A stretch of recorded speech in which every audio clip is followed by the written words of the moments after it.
Hello again and welcome back to another one. And today we have a couple of topics to cover, from one that caught the attention of King Crooked after Jay-Z and Eminem got called out on Twitter for how they've handled hip-hop's 50th so far, and this has sparked some interesting reactions and heated debates, and we'll get to this shortly.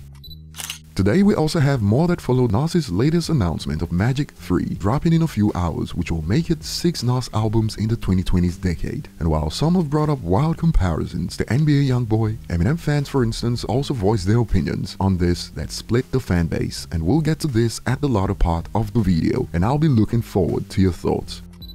So starting with Jay-Z and Eminem getting called out, this lit the fuse. It is fascinating to watch the 50th anniversary of hip-hop play out this year, and Eminem and Jay-Z distance themselves from any type of celebration or live performance celebrating the culture. Watching their supporters justify their actions is also fascinating, and the back and forth started. One user expands, "What fascinates me is that the same culture that keeps telling M is just a guest downplays his impact and demanded he reject his Hall of Fame award, now expects him to participate in said celebrations. All that man does is give flowers and pay homage." But this thread got Crook's attention, a response to the original tweet that lit the fuse. "It is really not our business what they do. Neither have released an album. They both get criticized constantly on this app and in the media. When they do release music, they both are so large in life that they could overshadow the celebration and concerts." And when the original poster responded with this, "And there you have it folks, Hov and M by their mere presence alone would overshadow their entire 50-year celebration of hip-hop. I told y'all it'll be fascinating to see the excuses," which got this response back. Laughing emojis, "That's what you get out of my reply. I'm not saying the whole year would be overshadowed, but possibly any one show. OMG facepalm emojis. You just want to quote tweets and talk that ish." And Crook shared his thoughts on this debate on how Jay and Eminem could overshadow other celebrations. He tweeted, "I welcome the overshadowing. Show the world how big our beloved culture is. They have 3 months left to pop out." And when a user added to Crook's point, "Yep, 3 months left and we'll be watching," laughing emoji, "I'm hoping one of them, if not both, come out to celebrate, but it's not looking too good, Crook." To which Crook added, "All they have to do is walk out and perform Renegade and go home, shrugs emoji." Now, apart from the hypocrisy at play when critics call Eminem a guest and downplay his achievements, only to later complain that he's not doing enough on hip-hop's 50th, apart from that, I low-key support this kind of call-out as a fan who wants to see more from Eminem and Jay-Z, and as the unappointed but self-proclaimed speaker of all hip-hop fans in the world, I say we stand with King Crooked's take. Jay and Eminem should show the world how beloved the culture is on hip-hop's 50th. The original poster who started this clearly isn't a fan of Jay-Z's Book of Hov exhibition earlier this year, as when a user suggested that as Jay's celebration of hip-hop's 50th, it sparked this reaction. "I was there and I have a different reaction from you. I felt it was self-indulgence at the highest level. Instead of celebrating hip-hop, it was celebrate me, because I'm greater than the culture itself. I have never seen that level of narcissistic behavior in my life." But what do you guys think? Should Eminem and Jay-Z do something to celebrate hip-hop's 50th?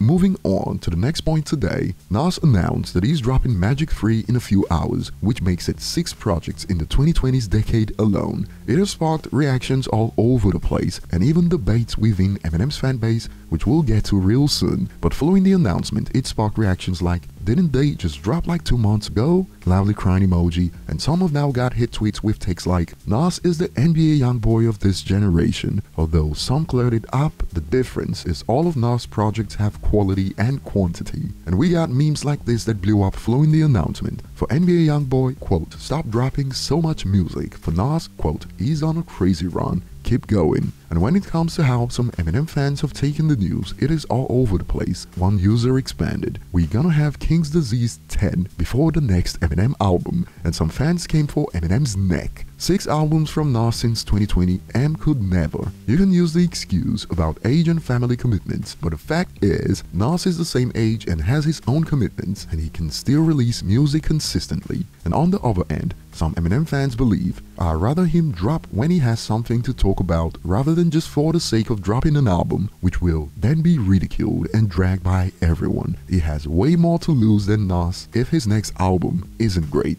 There are agents working overtime to push negative narratives about Eminem due to a certain agenda, and it is true, Nas doesn't have this pressure, and it is not just about fan reception but also the commercial pressure due to extremely high standards set by Eminem. Those of you who've been with us remember the media couldn't wait to ridicule Side B's first week sales, and they scrambled to delete their tweets when they found out it was a deluxe and not a standalone project. Now imagine how Eminem would be ridiculed by the same group who claim sales don't matter if he dropped 5 projects with a combined first week sales of 171,000 like Nas has this decade. And proof of this is how the media handled Revival's first week in the United States, and also how they attempted to clown Side B's first week. So the pressure on Eminem is not comparable to any rapper at the moment. Share your thoughts below. Thanks for watching, like and subscribe for more, and see you on the next one.